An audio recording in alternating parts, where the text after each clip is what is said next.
Remember one thing, my friend, with all that's going on between Epstein and the files and all this other kind of stuff, the person who is number one still, the number one, the bellwether, the pole star, who's giving them hell and kicking arse, and that's our friend, Candace Owens. That's right.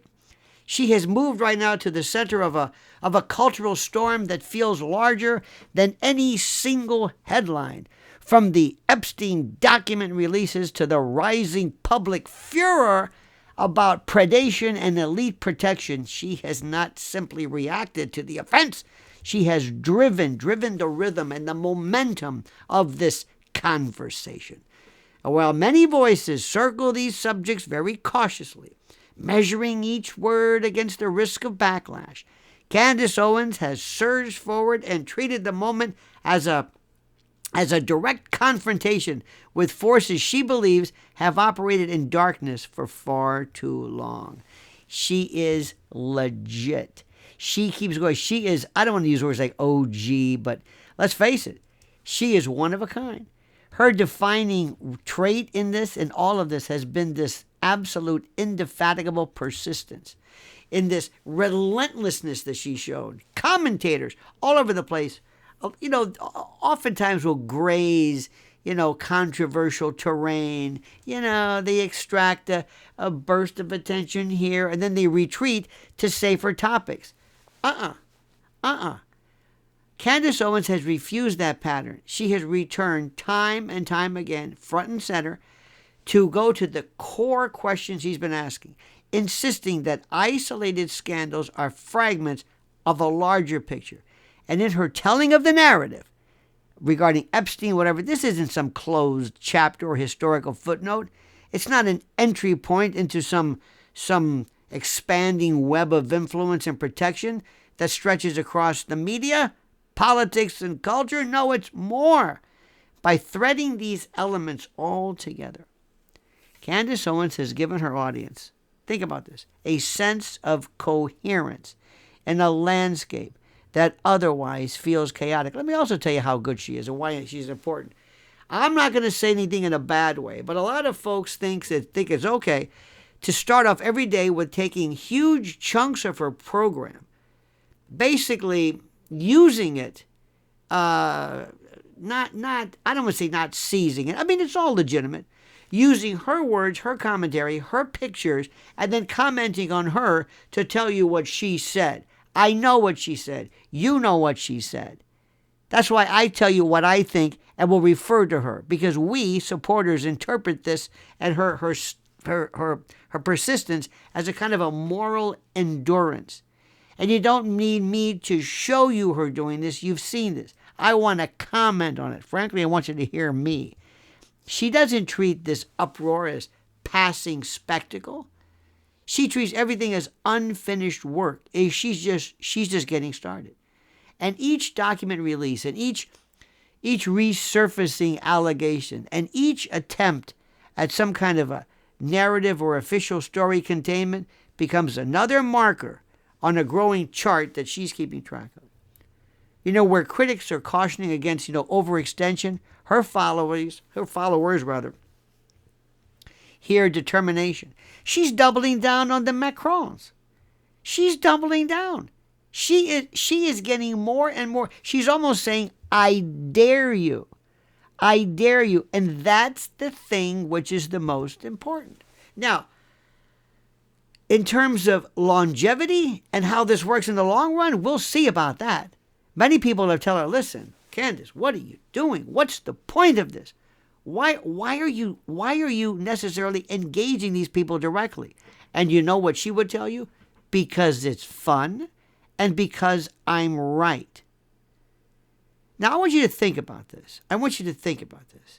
Name anybody else who every time they open their mouth, they're risking yet another salvo of legal and juridical containment, if you will. I mean, there was a time when people were talking about TPUSA issuing cease and desist letters. I don't know if they're still doing that. I would advise against that. But that was it. That was important, and that was pretty scary. But front and center is Candace. front and center. And what she does is there's this attitude which I cannot convey to you. And the attitude is one is you can't stop me. I'm not afraid. And when it comes to religion, when it comes to her faith, when it comes to Catholicism, everybody else refers to it. Some people might wear a crucifix. They might make some offhand comment. Candace lives and breathes her belief. And there's no element, no historical reference to, I don't want to say backwards, too old. I don't want to say antiquated. It's a wrong impression. But there's nothing that is too ancient for her to bring up without some relevance. You see, one of the things about the Catholic Church, which people forget, is that there are rules. There are rules to actually be a Catholic, and she revels in them. And one of them is holy days of obligation and paying attention to history. She reminds you of this constantly. Let me see if I can explain this to you. What we are seeing right now is a revolution the likes of which we've not seen.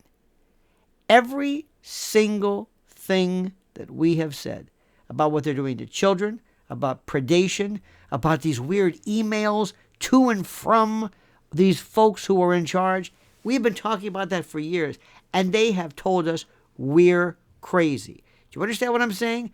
They have told us we're crazy. This isn't happening. Regarding these pizza references, how long has this been going on? And I hate to call them elites. I got to come up with a better word. For the longest time, these people have been so persistent by telling you, we don't give a damn what you feel. We don't care what you think. We're talking to each other, whether you're listening or not. They're talking to people who have deep connections to CIA, MI6, Mossad, name it. And they've got, and Silicon Valley. They know exactly that they can be, tracked and interpreted and cataloged. They don't care. Because for the longest time, the unwritten rule was impunity. We have nothing to worry about. We have nothing to fear. We can do whatever we want. You don't understand. That's been the whole message of this. You don't understand. There's something that is happening right now which is so important regarding Candace. Number one, before this, there was the Macron, I can't say it, the lawsuit, where she has said specifically a number of allegations, not just about gender, not just about who is secretly male or who isn't, but things that occurred years ago that would be, in this country, certainly against the law and with no statute of limitations. That would be her message. What's also interesting is that there were references to blatant illegality. Now, what the Macron group was in bringing the lawsuit, don't forget the people who, the law firm is the firm that handled the Dominion case and others. Very, very thorough, very, very reputable. Their idea is that we are going to bury you in everything you have ever said. Not just about gender accusations, but allegations about systemic and governmental fraud, if you will. Okay. That was fine before, until a couple of things happened, which Candace will remind you of. Number one, the Macrons went after individuals in France for daring to say kind of what she's saying. And they did everything from arrest them to put them in jail to send them to re-education camps or who knows, lobotomies. I have no idea. But the point is, right now, to show you the hubristic disconnect of these people, they're saying out of all the times to double down, now is not one of them. They should have told old Brigitte, lay off this. Don't push it. But they felt as though they could do whatever they want because they are who they are. Who are you to tell us? Who are you, some American peasant from Nashville? You're gonna say this about us? The hell you're not. So what did Candace do? She doubled down. And she kept saying, bring it on. Bring it on. And not only that, she's expanded her list of, well, I don't want to call them execrations, but let's just say statements. And now, not only are we talking about the genders of parties with the Macrons, now she's blatantly going after talk about sexual orientation and the like, preference. She does it. She won't stop. Now,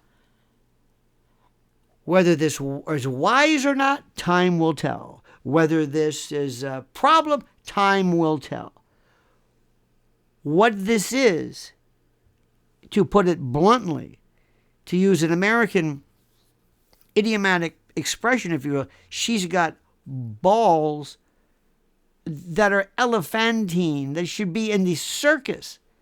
She shows an unmitigated, unparalleled, unmasked attention to busting balls, and there's a lot to go around if you think about it, like nobody I've ever seen.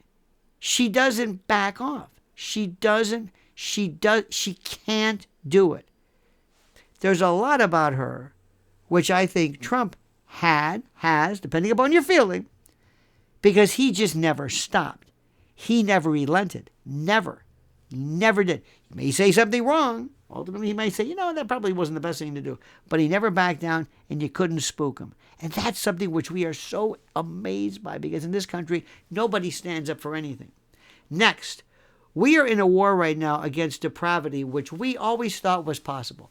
We always thought it was there, and we always thought that once people understood how sick these people are, how unabashedly sick, how they engage in behaviors that we will never understand. Once people understood this, then people would come on board. Then they'd pay attention. That's what we thought. And that was the critical part of this.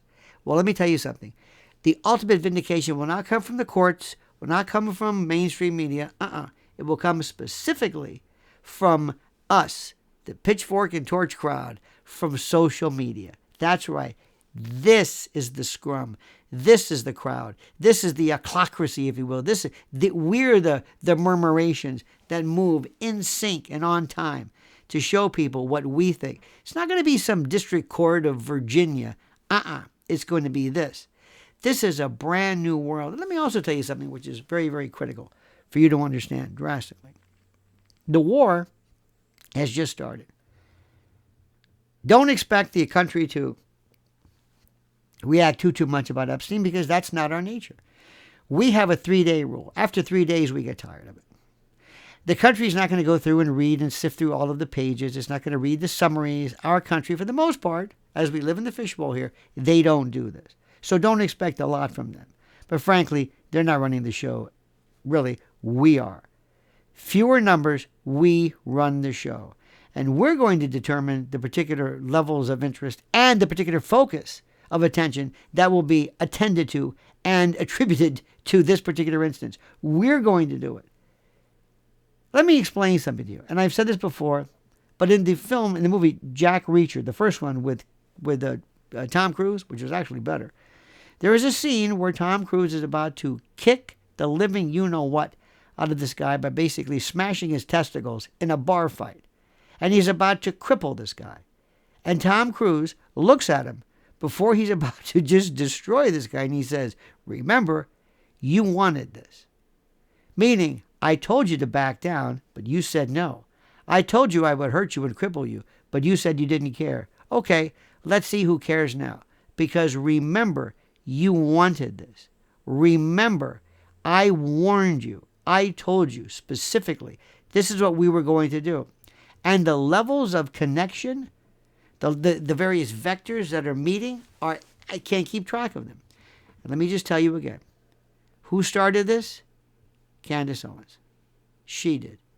Like nobody. She took on everybody. The Macrons, TPUSA, and this consummate synthetic goddess of phoniness, Erica Kirk, without fail, without hesitation, without surcease. She is an inspiration. Let me tell you something. People are going to look back at this time and say, this is going to be the year of Candace. I know sometimes people are saying, why are you talking about her with such glowing terms, these encomia, these paeans, because they're true. Because it's so refreshing to see somebody who basically stands up to these people. And you recognize it too. So thank you, my friends. Thank you for watching. Thank you for listening. Thank you for paying attention. Please like this video. Like it. Liking it puts us in the HOV lane of relevance. That's number one. Number two, hit that little bell so you're notified of live streams and new videos. And also subscribe. And I've got some questions for you immediately following this in the comment section that I'm dying to see what you respond to and how you respond to them as you comment, as you see fit.